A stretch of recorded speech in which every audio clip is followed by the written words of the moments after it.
पांडुसगाव WhatsApp group आयोजित शिवजन्मोत्सव सोहळा 2026 च्या निमित्तानं दादासोबत खेळ पैठणीचा आणि या माऊली माझ्यासोबत करतात बॅलन्सिंग 6 माऊली शेवटच्या राऊंड मध्ये पोहोचत आहेत. ज्या माऊलीच्या डोक्यावरची बाटली पडेल किंवा जी कोणी या बाटलीला हात लावेल ती माऊली या गेम मधून बाहेर पडेल.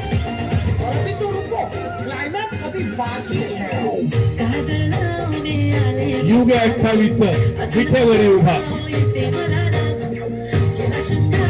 पुंडलिकाच्या घरी त्याची परीक्षा घेण्यासाठी साक्षात पांडुरंग आला आणि पुंडलिक आपल्या आई वडिलांच्या सेवेत मग्न असताना पांडुरंगाने त्यांना हाक दिली की पुंडलिका तुझ्या भेटीसाठी मी आलोय, तुला दर्शन देण्यासाठी ये बाहेर.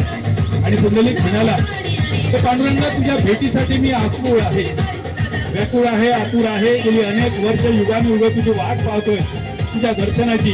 पण आज तू साक्षात माझ्या दारी आलास, पण मी माझ्या आई वडिलांच्या सेवेत मग्न आहे, येऊ शकत नाही तुझ्या भेटीसाठी. थोडा वेळ उभा राहा या विटेवर. आणि आपल्या बाजूची वीट त्याने फेकली होती पांडुरंगाच्या दिशेने. त्या पांडुरंगाने त्या विटेवर उभा राहिला काही वेळापुरता कमरेवर हात घेऊन. आणि जसा पुंडलिकाच्या इच्छेसाठी तो पांडुरंग त्या विटेवर उभा राहिला, त्यानंतर पुंडलिकाला दिलेलं वरदान 28 युगांसाठी अगदी तशाच या माऊली माझ्यासोबत उभ्या आहेत. त्या विठुराया बरोबर त्याची रुक्मिणी सुद्धा उभी राहिली त्याच विटेवर 28 युग त्या तमाम भक्तजनांसाठी. आणि आज या पैठणच्या खेळात या माझ्या सगळ्या रुक्मिणी माझ्यासोबत उभ्या आहेत. पण आज त्यांना दर्शन नाहीये, त्यांना कोणतंही वरदान नाहीये, पण आज त्यांना मिळेल पैठणी. आणि ही मानाची पैठणी कोण मिळवेल?